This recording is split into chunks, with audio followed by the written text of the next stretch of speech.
ಓಂ ನಮಃ ಶಿವಾಯ. ನಮ್ಮೆಲ್ಲರ ಅಂತರಾತ್ಮವನ್ನು ಬಲ್ಲಂತಹ ಪರಮಾತ್ಮನು ನಮ್ಮೆಲ್ಲರಿಗೂ ಒಳ್ಳೇದು ಮಾಡಲಿ ಅಂತ ಪ್ರಾರ್ಥನೆ ಮಾಡ್ತಾ ಈ ವಿಡಿಯೋನ ಸ್ಟಾರ್ಟ್ ಮಾಡ್ತಾ ಇದ್ದೀನಿ. ಹಾಯ್ ನಮಸ್ತೆ, ನಾನು ನಿಮ್ಮ ಚಂದನ ಸಂತೋಷ್ ಮಾತಾಡೋದು. ಚಂದನ ಬ್ಯೂಟಿಫುಲ್ ಲೈಫ್ ಚಾನಲ್ಗೆ ನಿಮಗೆಲ್ಲರಿಗೂ ಸ್ವಾಗತ. ಎಲ್ಲರೂ ಹೇಗಿದ್ದೀರಾ? ಎಲ್ಲರೂ ಆರಾಮಾಗಿದ್ದೀರಾ ಅಂತ ಅನ್ಕೋತೀನಿ. ನಾನು ಕೂಡ ಆರಾಮಾಗಿದ್ದೀನಿ. ಸ್ವಲ್ಪ ದಿನ ಲೇಟ್ ಆಯಿತು ಹಾಗೆ ವಿಡಿಯೋ ಮಾಡಲಿಕ್ಕೆ, ಸ್ವಲ್ಪ ಟೈಮ್ ತೊಗೊಂಡೆ. ಯಾಕೆಂದರೆ ಸ್ವಲ್ಪ ಬ್ಯುಸಿಯಾಗಿದ್ದೆ ಕೆಲಸದಲ್ಲಿ. ಸೊ ಹಾಗಾಗಿ ಕೆಲವೊಂದಿಷ್ಟು ದಿನಗಳ ನಾನು ವಿಡಿಯೋ ಮಾಡಲಿಕ್ಕೆ ಆಗಲಿಲ್ಲ. ಸೊ ಯಾರೆಲ್ಲ ನನ್ನ ವಿಡಿಯೋಗೋಸ್ಕರ ವೆಯ್ಟ್ ಮಾಡ್ತಾಯಿದ್ರಿ, ಸೊ ಪ್ಲೀಸ್ ಅವ್ರಿಗೆಲ್ಲ ಸಾರಿ ಅಂತ ಕೇಳ್ಕೊತೀನಿ. ಇವತ್ತು ನಾನು ಹೇಳ್ತಕ್ಕಂಥ ವಿಷಯ ಬಂದು, ಆಗಲೇ ನಿಮಗೆ ತಮ್ಮನೇಲಿ ನೋಡಿದ ಮೇಲೆ ಗೊತ್ತಾಗಿರುತ್ತೆ ನಾನು ಇವತ್ತು ಯಾವ ವಿಷಯನ ಹೇಳ್ತಾ ಇದ್ದೀನಿ ಅಂತೇಳಿ. ತುಂಬ ಸಿಂಪಲ್ ಆಗಿರೋ ವಿಷಯ ಆಗಿದೆ. ಕೆಲವೊಂದಿಷ್ಟು ಜನಕ್ಕೆ ಗೊತ್ತಿರತ್ತೆ, ಒಂದಿಷ್ಟು ಜನಕ್ಕೆ ಗೊತ್ತಿರೋದಿಲ್ಲ. ಆದಷ್ಟು ಸಾಕಷ್ಟು ಜನರಿಗೆ ಇದು ಗೊತ್ತಿರೋದಿಲ್ಲ. ಅದಕ್ಕೋಸ್ಕರ ನಾನು ಈ ವಿಷಯನ ಹೇಳಬೇಕು.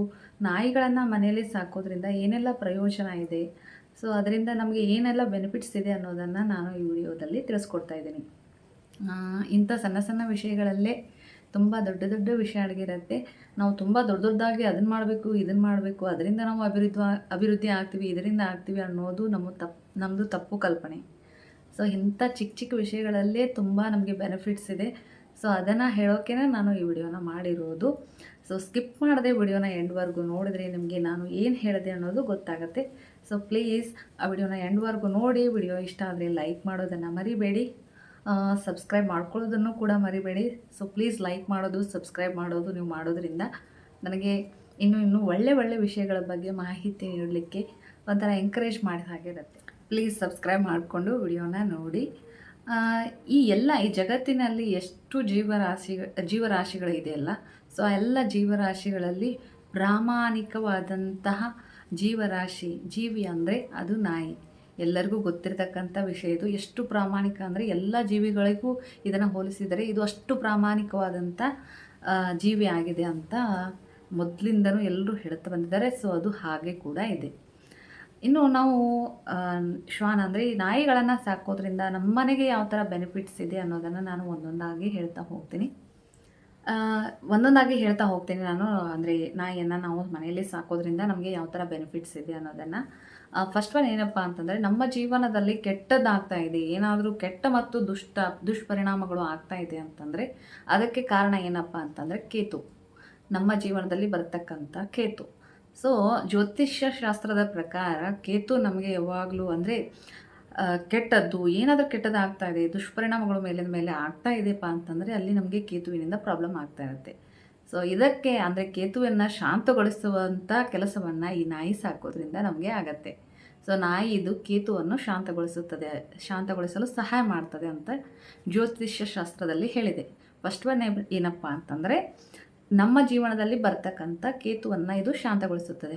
ಹಾಗಾಗಿ ಸೊ ಕೆಟ್ಟದ್ದು ಏನಾದರೂ ಕೆಟ್ಟದಾಗ್ತಾ ಇದೆಯಪ್ಪ ಅಂತಂದರೆ, ಏನಾದರೂ ದುಷ್ಪರಿಣಾಮಗಳು ಮೇಲಿಂದ ಮೇಲೆ ಕೆಟ್ಟದಾಗ್ತಾ ಇದೆ ಅಂತಂದರೆ ಅದಕ್ಕೆ ಕಾರಣ ಕೇತು ಆಗಿರ್ತದೆ. ಸೊ ಆ ಕೇತುವನ್ನು ಇದು ಶಾಂತಗೊಳಿಸಲು ಸಹಾಯ ಮಾಡ್ತದೆ. ಇನ್ನು ಎರಡನೇದು ಏನಪ್ಪ ಅಂತಂದರೆ, ಯಾರಾದರೂ ಮನೆಗೆ ಕೆಟ್ಟ ದೃಷ್ಟಿಯೆಲ್ಲ ಇಟ್ಕೊಂಡ್ಬಂದಿರ್ತಾರೆ. ಯಾರು ಹೇಗೆ ಬಂದಿರ್ತಾರೆ, ಏನು ಬಂದಿರ್ತಾರೆ ಅನ್ನೋದು ಗೊತ್ತಾಗೋದಿಲ್ಲ. ಒಬ್ಬರು ದೃಷ್ಟಿ ಸರಿಯಾಗಿರುತ್ತೆ, ಕೆಲವೊಂದಿಷ್ಟು ಜನದ ದೃಷ್ಟಿ ಸರಿಯಾಗಿರೋದಿಲ್ಲ. ಕೆಲವೊಂದು ಸರ್ತಿ ಏನಾಗುತ್ತೆ, ಮನೆ ಮೇಲೆ ಕೆಟ್ಟ ದೃಷ್ಟಿ ಬಿದ್ದರೆ ಏನೇನೋ ಆಗ್ತಾ ಇರುತ್ತೆ. ಮನೇಲಿ ಕಳ್ತನ ಆಗುತ್ತೆ, ಇಲ್ಲ ಮನೇಲಿ ಏನಾದರೂ ಜಗಳಗಳಾಗ್ತಾ ಇರುತ್ತೆ. ಸೊ ಇಂಥ ಎಲ್ಲ ಪ್ರಾಬ್ಲಮ್ಸ್ ಆಗ್ತಾ ಇರತ್ತಲ್ಲ. ಸೊ ಇಂಥದ್ದು ಪ್ರಾಬ್ಲಮ್ಸ್ಗಳನ್ನು ನಾಯಿ ಸಾಕೋದ್ರಿಂದ ನಾವು ಕಡಿಮೆ ಮಾಡ್ಕೋಬೋದು. ಸೊ ಇಂಥ ಕೆಟ್ಟ ದೃಷ್ಟಿ ಏನಾದರೂ ಮನೆ ಮೇಲೆ ಬೀಳ್ತಾ ಇದ್ದರೆ ಇದನ್ನು ಕೂಡ ನಾವು ನಾಯಿಯಿಂದ ಪರಿಹಾರ ಮಾಡ್ಕೋಬೋದು. ನಾಯಿಯನ್ನು ಸಾಕ್ತಾ ಇದ್ವಿ ಅಂತಂದರೆ ಸೊ ಇದು ನಮಗೆ ಕೆಟ್ಟ ದೃಷ್ಟಿಯನ್ನು ಬೀಳೋದ್ರಿಂದ ಕೂಡ ನಮ್ಮನ್ನು ಪಾರು ಮಾಡುತ್ತೆ. ಮತ್ತು ಆ ಥರ ಏನಾದರೂ ದೃಷ್ಟಿ ಬೀಳ್ತಾ ಇದ್ದರೆ ಅದರಿಂದ ನಮಗೆ ಪರಿಹಾರ ಕೂಡ ಇದರಿಂದ ಸಿಗುತ್ತೆ. ಸೊ ಇನ್ನು ನೆಕ್ಸ್ಟ್ ಏನಪ್ಪ ಅಂತಂದರೆ, ಎಲ್ಲರ ಜೀವನದಲ್ಲಿ ಶನಿ ಅಂತೂ ವಕ್ರಿಸಿದ್ರೆ ಏನೆಲ್ಲ ಆಗುತ್ತೆ ಅನ್ನೋದು ಎಲ್ಲರಿಗೂ ಗೊತ್ತಿರೋಂಥ ಮಾತೆ. ಸೊ ಆ ಕೆಲಸಗಳಾಗೋದಿಲ್ಲ, ಎಲ್ಲ ಕೆಲಸಗಳಲ್ಲಿ ಅಡೆತಡೆ ಆಗ್ತಾ ಇರುತ್ತೆ. ಸೊ ಅಂಥ ಸಿಚುವೇಶನ್ಗಳಲ್ಲೂ ಕೂಡ ಶನಿಗ್ರಹವನ್ನು ನಮ್ಮಿಂದ ಅಂದರೆ ಸ್ವಲ್ಪ ದೋಷವನ್ನು ಕಡಿಮೆ ಮಾಡಲು, ಶನಿಗ್ರಹದ ದೋಷವನ್ನು ಕಡಿಮೆ ಮಾಡಲು ಕೂಡ ಈ ನಾಯಿ ನಮಗೆ ಸಹಕಾರಿ ಆಗುತ್ತೆ. ಸೊ ಅದನ್ನು ಬಲಪಡಿಸಿ, ನಮ್ಮನ್ನು ಬಲಪಡಿಸಿ, ಸೊ ಶನಿ ಗ್ರಹದ ದೋಷವನ್ನು ಕಡಿಮೆ ಮಾಡ್ತಾ ಬರುತ್ತೆ. ಸೊ ಇದು ಕೂಡ ತುಂಬಾ ಈ ವಿಷಯದಲ್ಲೂ ಕೂಡ ತುಂಬ ನಾಯಿ ನಮಗೆ ಹೆಲ್ಪ್ ಆಗಿರುತ್ತೆ. ಸೊ ಇದು ನಾವು ಹೇಗೆ ಸಾಕಿರ್ತೀವಪ್ಪ ಅಂತಂದರೆ ಮನೆಯಲ್ಲಿ ಏನೋ ಪ್ರೀತಿಯಿಂದ ಪೆಟ್ ಅಂತ ಸಾಕಿರ್ತೀವಿ, ಬಟ್ ಅದ್ರ ಹಿಂದೆ ಇಷ್ಟೊಂದು ಎಲ್ಲ ಬೆನಿಫಿಟ್ಸ್ ಇದೆ ಅನ್ನೋದು ಒಬ್ಬೊಬ್ರಿಗೆ ಗೊತ್ತಿರುತ್ತೆ, ಕೆಲವೊಂದಿಷ್ಟು ಜನಕ್ಕೆ ಗೊತ್ತಿರೋದಿಲ್ಲ. ಹಾಗೆ ಪ್ರೀತಿಯಿಂದ ಸಾಕಿರ್ತೀರ. ಸೊ ಪ್ರೀತಿಯಿಂದ ಸಾಕಿದರೆ ಇಷ್ಟೆಲ್ಲ ಬೆನಿಫಿಟ್ಸ್ ಇದೆ, ಇಷ್ಟೆಲ್ಲ ಪ್ರಯೋಜನ ಇದೆ. ಸೊ ಅದಕ್ಕೋಸ್ಕರ ಈ ವಿಷಯನ ನಾನು ಶೇರ್ ಮಾಡ್ಕೊಂಡಿರೋದು. ಇನ್ನು ನೆಕ್ಸ್ಟ್ ಏನಪ್ಪ ಅಂತಂದರೆ, ನಿಮ್ಮದು ಉದ್ಯೋಗ ಜೀವನ ಇದ್ದರೆ, ಬಿಸ್ನೆಸ್ ಎಲ್ಲ ಮಾಡ್ತಾಯಿದ್ರೆ, ನಾವು ಉದ್ಯೋಗನೇ ಇರಲಿ ಅಥವಾ ನೌಕರಿನೇ ಇರಲಿ, ಏನೇ ಇರಲಿ, ಸೊ ಆ ನೌಕರಿಯಲ್ಲಾದರೂ ಉದ್ಯೋಗದಲ್ಲಾದರೂ ಏನಾದರೂ ಪ್ರಾಬ್ಲಮ್ಸ್ ಎಲ್ಲ ಬರ್ತಾಯಿದ್ರೆ ಅದನ್ನು ಕೂಡ ನಿವಾರಣೆ ಮಾಡುತ್ತೆ ಅನ್ನೋದು ಜ್ಯೋತಿಷ್ಯ ಶಾಸ್ತ್ರದಲ್ಲಿ ಹೇಳಿದೆ.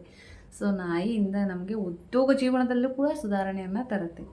ಇನ್ನು ನೆಕ್ಸ್ಟ್ ಏನಪ್ಪ ಅಂತಂದರೆ, ಸಾಧ್ಯವಾದಷ್ಟು ನೀವು ಎಲ್ಲಾದರೂ ಹೋಗ್ತಾ ಇರ್ತೀರಾ, ಹೋದಲ್ಲೆಲ್ಲ ಬೀದಿ ನಾಯಿಗಳೇ ಇರುತ್ತಲ್ಲ, ಸೊ ಬೀದಿ ನಾಯಿಗಳಿಗೆ ನೀವು ಸಾಧ್ಯವಾದಷ್ಟು ಹೊರಗಡೆ ಹೋದಾಗ ಅದಕ್ಕೆ ಆಹಾರವನ್ನು ನೀಡಿದರೆ ನಿಮ್ಮ ಮೇಲೆ ಯಾವುದೂ ಕೆಟ್ಟ ದೃಷ್ಟಿ ಬೀಳೋದಿಲ್ಲ.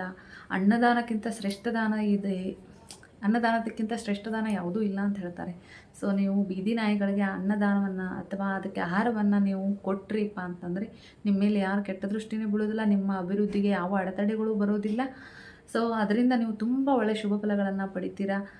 ಸಾಧ್ಯವಾದಷ್ಟು ಬೀದಿ ನಾಯಿಗಳಿಗೆ ಆಹಾರವನ್ನು ನೀಡಿದರೆ ನಿಮಗೆ ತುಂಬ ಸಹಾಯಕವಾಗುತ್ತೆ. ಯಾರ ಕೆಟ್ಟ ದೃಷ್ಟಿನೂ ನಿಮ್ಮ ಮೇಲೆ ಬೀಳುವುದಿಲ್ಲ. ನಿಮ್ಮ ಅಭಿವೃದ್ಧಿಗೆ ಯಾರು ತಡೆ ಆಗೋದಕ್ಕೆ ಸಾಧ್ಯನೇ ಇಲ್ಲ.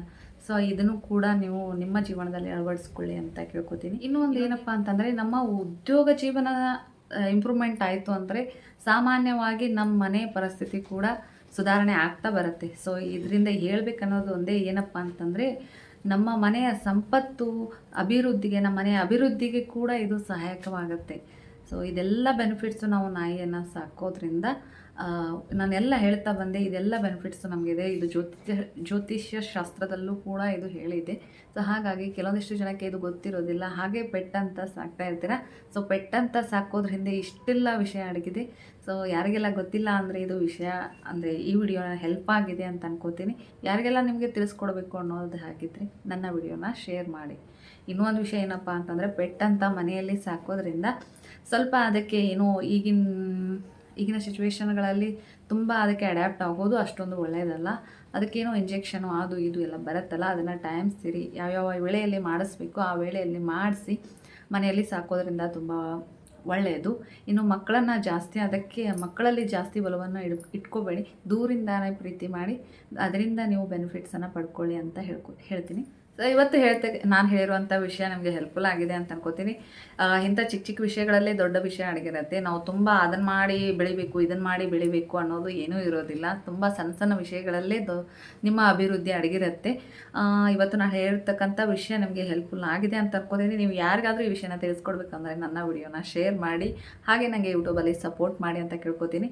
ಮತ್ತೆ ಮುಂದಿನ ವಿಡಿಯೋದಲ್ಲಿ ಹೊಸ ಮಾಹಿತಿಯೊಂದಿಗೆ, ಹೊಸ ಇಂಟ್ರೆಸ್ಟಿಂಗ್ ಆಗಿರೋ ವಿಷಯವೊಂದಿಗೆ ನಿಮ್ಮ ಹತ್ರ ಭೇಟಿ ಆಗ್ತೀನಿ ಅಂತ ಹೇಳ್ತಾ, thanks for watching video. Take care. Bye ಎಲ್ಲರಿಗೂ.